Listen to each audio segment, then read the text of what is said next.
russosbrand.com, where the pros are the pros.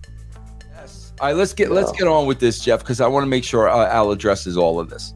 Well, he's going to tell you exactly why Hangman Page did it. Okay. Shit that we talked about. I can't hear him because the crowd's so loud, and I'm looking at him, and I have to really pay attention to what he's saying because my responses matter. I can't just say what I had planned because it's not going to match what he's saying to me. And he's saying some shit, and I don't know what he's talking about. And I'm just like, man, why would you do this? Why would you ruin? TV is very expensive. You know, every minute of TV is hundreds of thousands of dollars between production and. How many times have you heard me say this exact same thing? To the letter.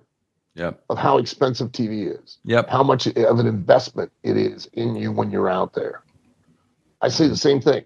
I'm demonized and condemned and told I don't know anything. Well, you kayfabe everybody. Yeah, you kayfabe everyone. Well, I just kayfabe you. Yeah. TV is very expensive.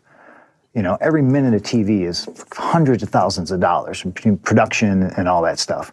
And you're just shitting on me and you're shitting on the business. Why would you do this? And I knew the promo ended with him punching me. And I had to fight just double leg him. Just double leg. Why is he doing this? I don't know what's going on, but I was a professional. And afterwards, I spoke to him and I was like, why'd you do that? And, you know, he thinks I got one of his friends who hasn't been fired. But I went to Tony and the lawyer and I said, you need to fix that. Because if I do, you're not going to like the way I fix it. And I thought I was being professional by not just murdering him on television. You know, I know some people are going to be upset about that. And some people are going to be like, oh, he's talking about this guy again. But with me, respect is the default. I respect everybody until you do something that makes me lose my respect for you.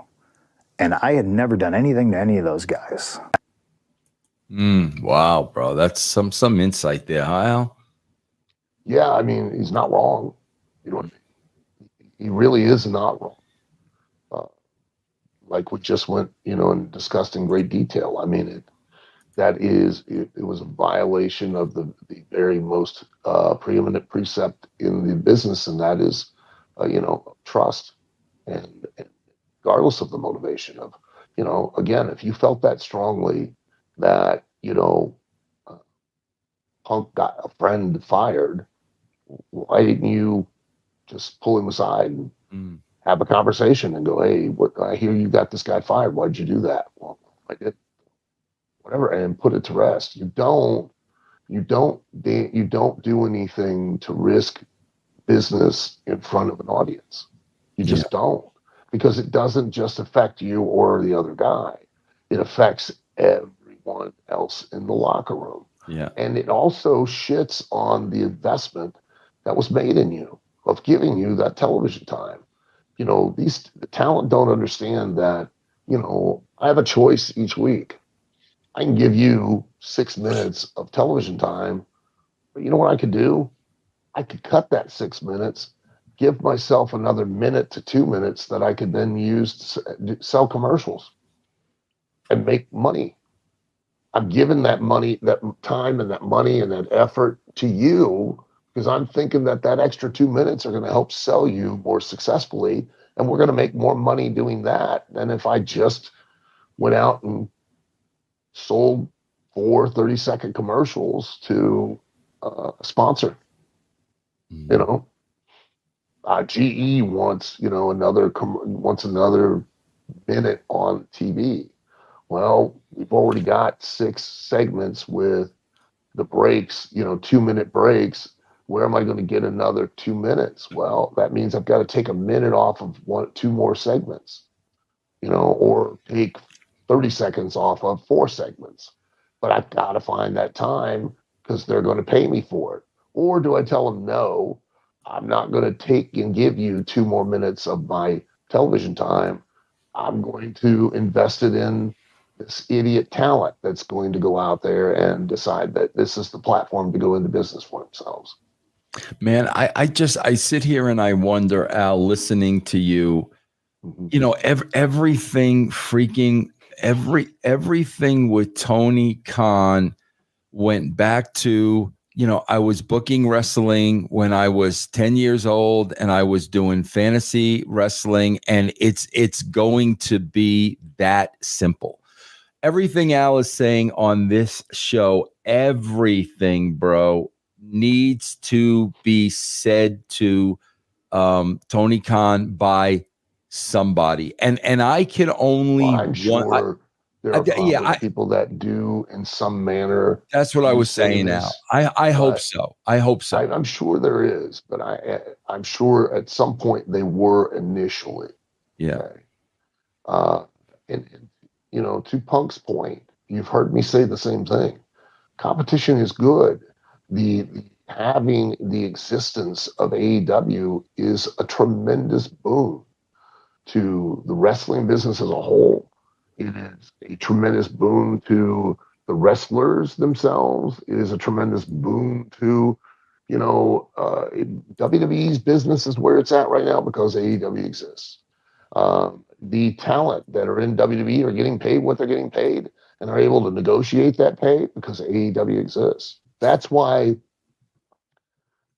it's so frustrating and disheartening that here is yet one more opportunity for an existing national promotion to compete to some degree with WWE in some manner, be an alternative. And we see it just being mismanaged. And we see it for some reason over and over again. It's not just Tony Khan. It was WCW that, in its demise. It was TNA in its mismanagement that had that opportunity, had that platform, could have been that alternative, and was ran in a manner that it suffered. Not condemning Man, anybody. It's just a fact. yeah. See, I gotta say, like, bro, I was the one out at TNA who was always trying to smarten Dixie up. I was the guy telling Dixie exactly what you're saying now. And now here's what would happen. She would get so offended by me Defensive. trying, because she would turn around and she would say to me, Vince, what do you think? I'm stupid? What do you think? She would get so offended and I would like, no, Dixie, I don't think you're stupid. You are dealing with the greatest workers in the world. They are levels above your food chain. But Al, trying to be the guy, like Punk is saying here, he's trying to smarten Tony up. Brother, take care of this before I do. But then, bro, when you run into resistance, now Look, I deal with it all the time now. With people. Yeah. Trying to go, look, I'm not trying, it's not like I know everything. I just have more experience. I've walked this road. I've made these mistakes. It's different now.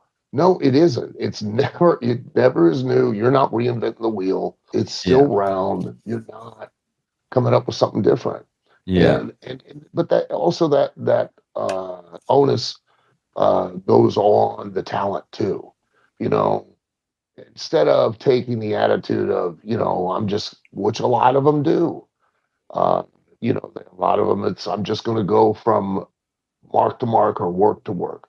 You know what I mean? I'm going to take this, write it out, get whatever I can out of it, and move on to the next.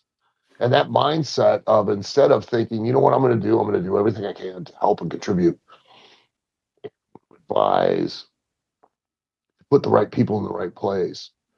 And I may not even like what they are suggesting or recommending, but if, again, the responsibility is ultimately not just to myself, but to all of the boys, because we all, at the end of the day, the only sole reason in this business you shake each other's hands is not respect.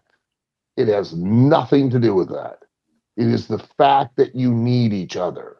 You cannot, period, regardless of what you think or believe, you cannot ever be the main event without the opening match.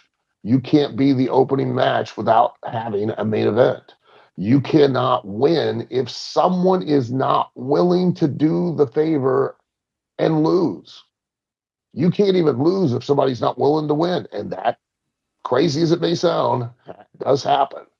You can't bump somebody unless they're willing to take it for you. You can't get over unless somebody's willing to put you over.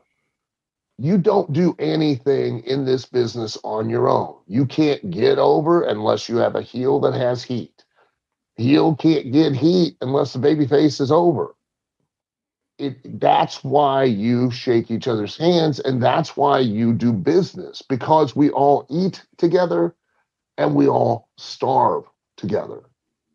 No one's bigger than the business. Mm-hmm. And if there's anyone out there listening that's stupid enough and arrogant enough to think I'm wrong and think you are in any manner whatsoever, understand that when Hulk Hogan left WWF, what did WWF do? It kept going. When The Rock left, it kept going. When Cena left, it kept going.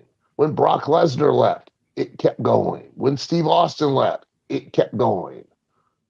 Period. You're not bigger than the business.